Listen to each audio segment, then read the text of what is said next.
Hello viewers, நம்ம இன்னைக்கு பார்க்க போகிறது பாரதிக்கு கண்ணம்மா. அகிலனும் பாரதியும் காரில் போய்கிட்டு இருக்காங்க. அப்போ காருக்கு முன்னாடி ஒருத்தன் அடிபட்டு விழுந்துடுறான்.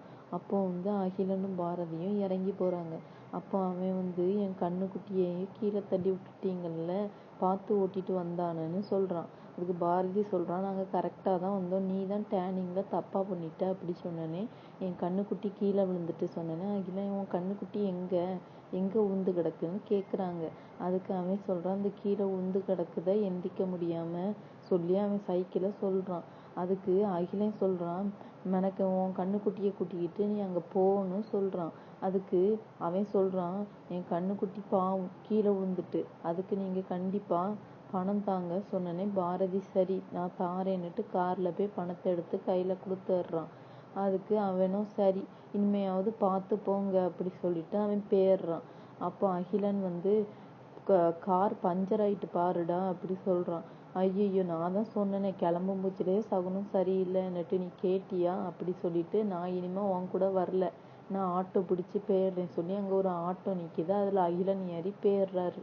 அடுத்த பாரதி ஐயோ என்ன செய்யன்ட்டு முழிச்சிட்டு இருக்கும் போச்சுல வெண்பா ஃபோன் போடுறாங்க. பாரதி என்ன நீ இன்னும் ஆளை காணோன்னு கேட்குறாங்க. அதுக்கு இவர் கோபமாக வாரேன் அப்படி சொல்லிட்டு ஃபோனை கட் பண்ணிடுறாங்க. உடனே வெண்பா ஐயோ என்ன கோபத்தில் பேசுகிறாங்களே, இன்னும் வரலையேன்னுட்டு கோயிலில் நின்றுட்டுருக்காங்க வெண்பா. அப்போ பாரதி இன்னொரு ஆட்டோ பிடிச்சி கோயிலுக்கு போயிட்டு இருக்காங்க. அடுத்த கட்டமாக யாரை காட்டுறாங்கன்னா கண்ணம்மா குழந்தைகிட்ட பேசிக்கிட்டே இருக்காங்க. அப்போ துளசி அங்கே உங்கள் ஜாதகம் என்ன, பாப்பா தூங்கலையான்னு கேட்காங்க.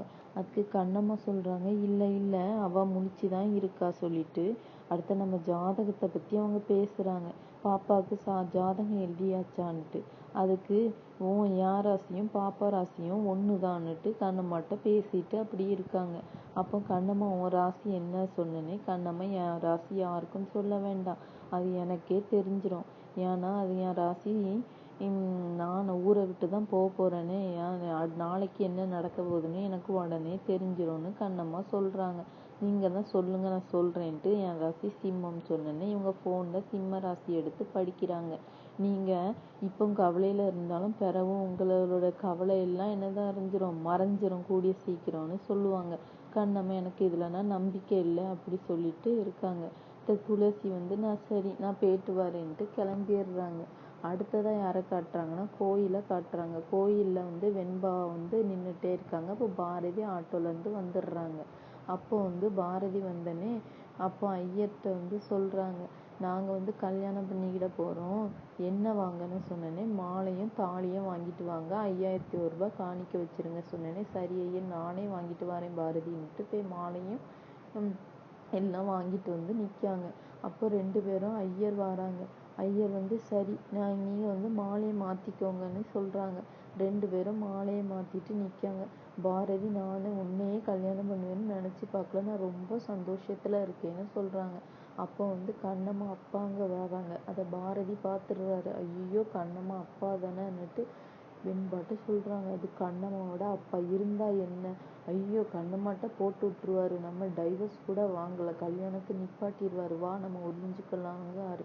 அதுக்கு வெண்பா சொல்கிறாங்க, இல்லை நீங்கள் எனக்கு தாலி கட்டிடுங்க, தாலி கட்டிட்டு நம்ம ஓடிடலாம் கோயிலை விட்டுட்டு, நம்மளுக்கு அடுத்தது ஒன்றும் தேவையில்லைல்ல பிரச்சனை அப்படின்ட்டு சொல்கிறாங்க.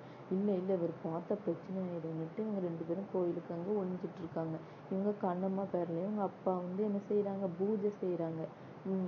அப்போ வெண்பா சொல்கிறா, நான் அவளுக்கு கெட்டது செய்கிறேன், நீ நல்லது செய்கிறதுக்கு அவளுக்கு பூஜை போடுறான்னு அப்படின்ட்டு இவ திட்டுறா மனசுக்குள்ளேயே. அப்போ அங்கே இவங்க 2 பேரும் ஒழிஞ்சிட்டு இருந்துட்டு இருக்காங்க. அப்போ இவர் 500 ரூபாய் காணிக்க போட போச்சுல, ஐயர்கிட்ட சொல்கிறார், நான் 100 ரூபா தான் போடணும்னு நினச்சேன், ஆனால் இப்போ என்கிட்ட என்னது இல்லை, பணம் இல்லை, அதனால நீங்களே என்ன செஞ்சுருங்க, எனக்கு காசு தாங்கன்னு, என்கிட்ட சில்லறை இல்லை, சரி நீங்கள் பிரகாரத்தை சுற்றி வாங்க, நான் அங்கே சில்லறை மாற்றி வைக்கன்ட்டு சொல்லிடுறாங்க. பிரகாரத்தை அவங்க சுற்றிட்டு இருக்காங்க. அப்போ அவன் வாங்க தாலி கட்டிடலாங்காங்க. இல்லை அவங்க திரும்பியும் வருவாங்க சில்லறை வாங்கன்ட்டு பாரதி மறுக்கிறாரு. அப்போ அங்கே இன்னொருத்தி பார்க்க அவங்க பாரதி மாலையோடு நிற்கிறத அங்கே இன்னொருத்தி பற்றி, என்ன இது டாக்டர் பாரதி ஆச்சுல்ல, சௌந்தர்யா பையன்ல, இவங்க எதுக்கு இங்கே நிற்காங்க, உங்களுக்கு ஏற்கனவே கல்யாணம் முடிஞ்சிச்சுல, ஏதோ ராங் இருக்குது, நம்ம உடனே சௌந்தர்யாட்ட சொல்லணும், சொல்லிட்டு இந்த எபிசோடை இதோட முடிக்கிறாங்க.